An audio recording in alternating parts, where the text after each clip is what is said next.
নমস্কার বন্ধুরা, আমি আবার এসে গেছি আমার আরও একটি নতুন ভিডিও নিয়ে। আশা করি আপনারা সবাই ভালো আছেন। সামনের দিনগুলো আপনাদের খুব সুন্দরভাবে কাটুক, এটাই আমি চাইছি। আজ আমি আপনাদের সামনে পরিবেশিত করব নরেন্দ্রপুর শ্রীরামকৃষ্ণ আশ্রমের একটি ভিডিও। আশা করি আপনাদের সবার এই ভিডিওটি ভালো লাগবে। প্রথমে আমি বলে দেব আপনারা এই রামকৃষ্ণ আশ্রমে আপনারা কিভাবে আসবেন। হাওড়া, শিয়ালদা বা কলকাতার যে কোনো জায়গা থেকে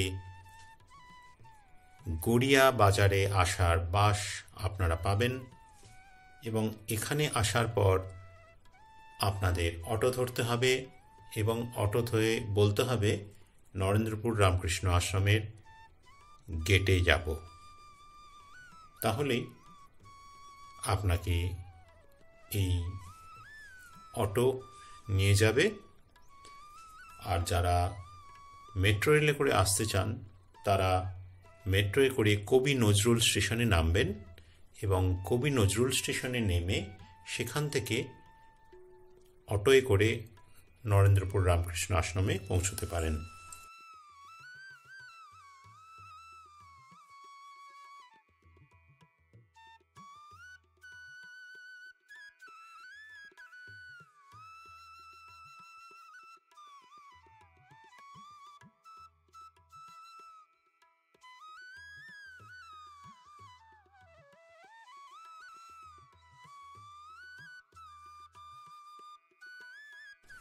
এই রামকৃষ্ণ মিশনটি 1958 সালের 22শে এপ্রিল চালু হয় এবং চালু হওয়ার পর থেকে এখানে স্বামী বিবেকানন্দর যে আদর্শ, যে মতাদর্শ,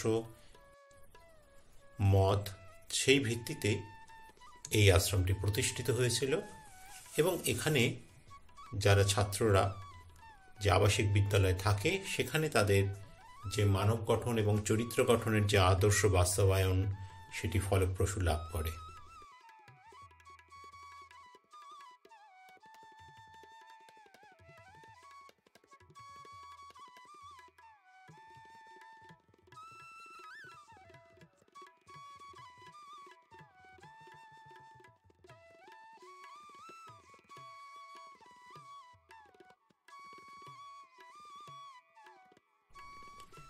এখানে বিদ্যালয়টিতে ভারতীয় গুরুকুল ব্যবস্থার যে চিত্রটি আমাদের চোখের সামনে ভাসে, তার যে মূল্যবান ঐতিহ্য এবং লালিত মূল্যবোধ এবং আধুনিক শিক্ষার সাথে সামঞ্জস্যপূর্ণ রেখে এখানে শিক্ষা প্রদান করা হয় এবং সারা ভারতবর্ষের যে মডেল রয়েছে, শিক্ষার যে মডেল রয়েছে, তার যে নতুন নতুন যে পন্থা, তার সাথে চিরন্তন যে প্রথার যে মিল, সেই আদর্শের সাথে সমন্বয় রেখে এখানকার আশ্রম বিদ্যালয়টি পরিচালিত হয়।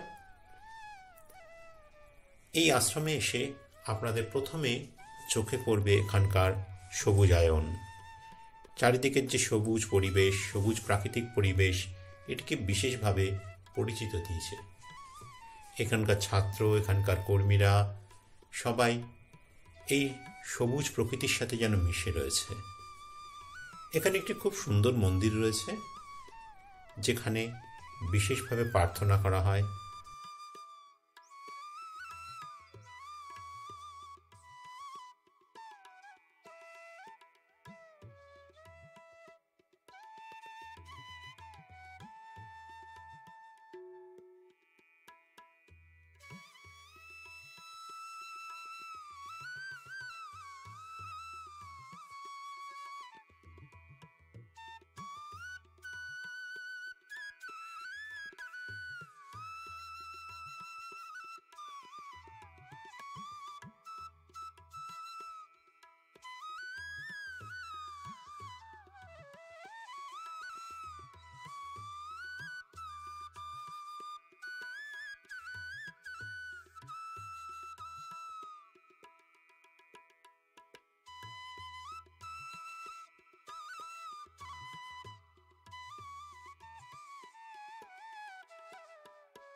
বিশাল এই পরিবেশে যে বিভিন্ন ধরনের শিক্ষা এবং শিক্ষাদানের পদ্ধতি তা বিশেষভাবে ভারতীয় শিক্ষায় মর্যাদা লাভ করেছে এবং এখানে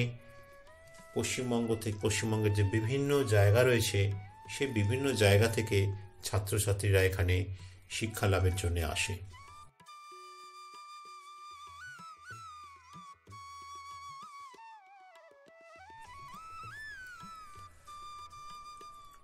নতুন যে আধুনিক কোর্স, সেই কোর্সের সাথে সামঞ্জস্য রেখে এখানে বিদ্যালয়টিতে দুটি পৃথক ক্যাম্পাস তৈরি হয়েছে এবং প্রতিটির একটি নিজস্ব স্কুল ভবন এবং হোস্টেল রয়েছে। যারা জুনিয়র ক্লাসে 5 থেকে 7 তারা জুনিয়র সেকশন ক্যাম্পাসে থাকে, তাদের একটি সুন্দর 3তলা স্কুল ভবন এবং 3টি হোস্টেল রয়েছে। তাদের নিজস্ব বিস্তৃত খেলার মাঠ, তরুণ পাঠকদের জন্য বিশেষভাবে লাইব্রেরি এবং সাংস্কৃতিক কার্যকলাপের জন্য একটি খুব ছোট্ট অডিটোরিয়ামও রয়েছে। আর সিনিয়র ক্লাস 8 থেকে 12 ছেলেদের জন্য সিনিয়র সেকশন ক্যাম্পাসে স্থাপন করা হয়েছে তাদের নিজস্ব সুযোগ সুবিধার স্থানগুলি। একটি বড় দ্বিতল স্কুল ভবন, 7টি হোস্টেল এবং পরীক্ষাগার এখানে রয়েছে। এছাড়াও স্টেডিয়াম, জিমনাসিয়াম, অডিটোরিয়াম, লাইব্রেরি রয়েছে।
আশা করি আপনাদের ভিডিওটি ভালো লেগেছে।